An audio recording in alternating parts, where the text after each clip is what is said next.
পারলো ভারতের একটাও ছিটতে চুল। বাংলাদেশ এই দুটো জিনিসের ওপর নজর রাখলেই হয়ে যাবে কাজ।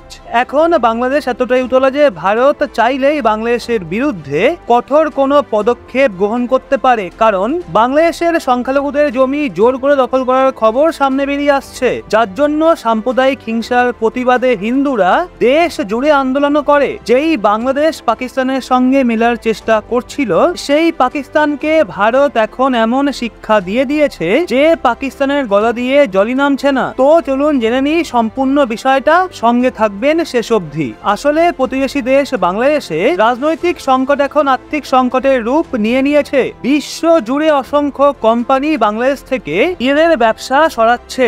এক্ষেত্রে অনুমান করা হচ্ছিল এর প্রভাব ভারতের ওপরও পড়বে, কিন্তু রেটিং এজেন্সি ক্রিসিল বলে বাংলাদেশের বর্তমান পরিস্থিতি ভারতের ব্যবসা বাণিজ্যের ওপর সেরকম প্রভাব ফেলতে পারেনি। রিপোর্ট অনুযায়ী বাংলাদেশের সংকটের প্রভাব নির্দিষ্ট শিল্প এবং খাতের সুনির্দিষ্ট এবং ঝুঁকির ওপর নির্ভর করে পরিবর্তিত হবে। ভারতীয় শিল্প জগতের ক্রেডিট মানের ওপর নিকট মেয়াদী প্রভাব ফেলবে বলে আশা করা যায় না। সংস্থাটি বলেছে, আমরা আশা করি না যে এই পরিবর্তন ভারতের শিল্পের ক্রেডিট মানের ওপর নিকট মেয়াদী প্রভাব ফেলবে, তবে দীর্ঘস্থায়ী ব্যাঘাত ঘটলে কিছু রপ্তানিমুখী শিল্পের রাজস্ব এবং কার্যকরী মূলধন চক্র প্রভাবিত হলেও হতে পারে। সেই সাথে ক্রেডিট রেটিং এজেন্সি বলেছে বাংলাদেশি মুদ্রা টাকার দিকে নজর রাখতে হবে। ক্রিসিলের মতে বাংলাদেশের সাথে ভারতের বাণিজ্য তুলনামূলক কম। গত আর্থিক বর্ষে টোটাল এক্সপোর্টের 2.5% এবং মোট ইম্পোর্টের 0.3% ছিল।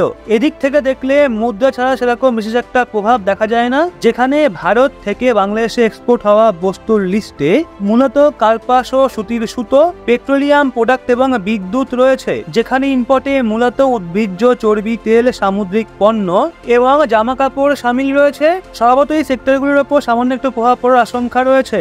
আপনাদের নিশ্চয়ই মনে আছে গত মাসে বাংলাদেশের ছাত্রদের ব্যাপক আন্দোলনের পর অরাজকতা ছড়ানোয় বিভিন্ন গতিবিধি ব্যাহত হয়েছিল। যদিও নোবেল পুরস্কার বিজেতা মোহাম্মদ ইউনুসকে বাংলাদেশের অন্তর্বর্তী সরকারের প্রধান বানানোর পর থেকে সিচুয়েশন কিছুটা নরমাল হতে থাকে, কিন্তু যে খবরগুলো রিপোর্টে পাওয়া যাচ্ছে সেগুলো দেখে মনে হচ্ছে বাংলাদেশে সিচুয়েশন মোটেও নরমাল হয়নি। আর এখন বাংলাদেশের সংখ্যালঘুদের সংগঠন জাতিসংঘের তত্ত্বাবধানে দেশে হওয়া সাম্প্রদায়িক হিংসার স্বাধীন এবং নিরপেক্ষ তদন্ত দাবি করেছে, যেখানে বৃহস্পতিবার সংগঠনের সহসভাপতি নির্মল রোজারিও বলেন ওই 4 থেকে 20 আগস্টের মাঝে দেশ জুড়ে 76টা জেলা এবং মহানগরগুলোয় সাম্প্রদায়িক হিংসার মোট 2010টা ঘটনা ঘটেছে, যার ফলে 9 জন মানুষের মৃত্যুও হয়েছে। এছাড়া অনেক মন্দিরে হামলা করে ভাঙচুর, লুটপাট চালানো হয়, আগুন লাগিয়ে দেওয়া হয়। কিন্তু যেই বাংলাদেশ পাকিস্তানের কোলে গিয়ে বসে যাচ্ছিল, ভারত সেটার উপায় খুঁজে নিয়েছে। আর ভারত বাংলাদেশের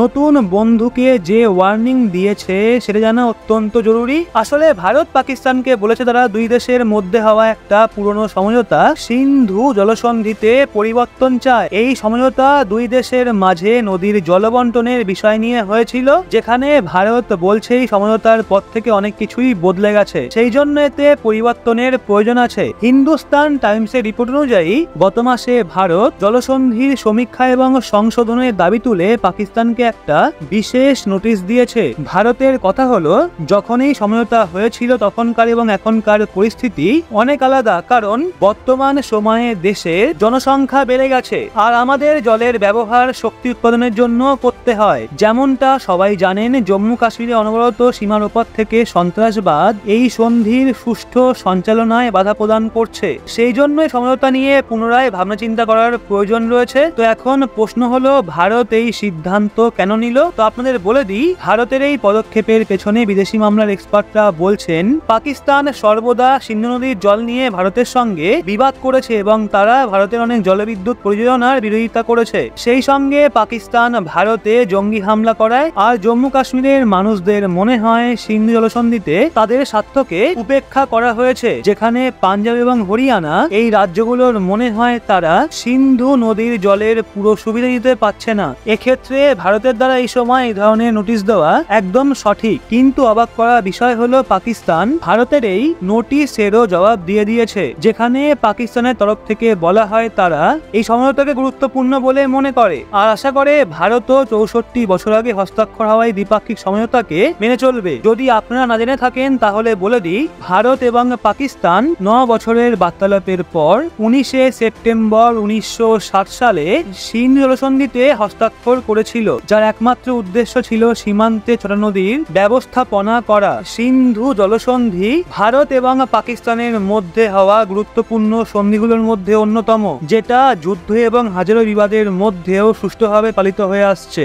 বলে রাখি, সিন্ধু নদীকে পাকিস্তানের জীবন রেখা বলে মনে করা হয়, কারণ উত্তর থেকে দক্ষিণ পর্যন্ত গিয়ে যেখানে এটা আরব সাগরের সঙ্গে মেলে, যেটা প্রায় 90% জল সেচের জন্য ব্যবহৃত হয়। এক্ষেত্রে এক্সপার্টরা মনে করছেন, বিদেশ কার্যালয়ের প্রবক্তার প্রতিক্রিয়া থেকে জানতে পারা যায় পাকিস্তানের সমঝোতার সংশোধনে কোনো রুচি রাখে না, যার ভিত্তিতে দুই দেশের মাঝে জলবন্টনের জটিল বিষয়ের সমাধান করা হয়েছিল। তো দেখা হলে ভারতের কাছে পাকিস্তানকে শিক্ষা দেওয়ার সব উপায়ই আছে, আর ভারত যখন চাইবে তখনই পাকিস্তানের জল বন্ধ করে তাদেরকে বিরক্ত করতে পারে। যদিও ভারত এমনটা করবে না, কিন্তু যেইভাবে বাংলাদেশ থেকে শেখ হাসিনা চলে যাওয়ার পর পাকিস্তান ওখানে নিজের সুপ্ত মনস্কামনাকে পূর্ণ করার জন্য যেভাবে লেগে রয়েছে, এবং বাংলাদেশে মোহাম্মদ ইউনূসের নেতৃত্বাধীন অন্তর্বর্তী সরকারের সঙ্গে পাকিস্তান দ্বিপাক্ষিক সম্পর্কে পুনরায় চালু করার জন্য যেভাবে চুপচাপ কাজ শুরু করে দিয়েছে, সেটা দেখে মনে হয় ভারত এখন এই বিষয় নিয়ে পাকিস্তানকে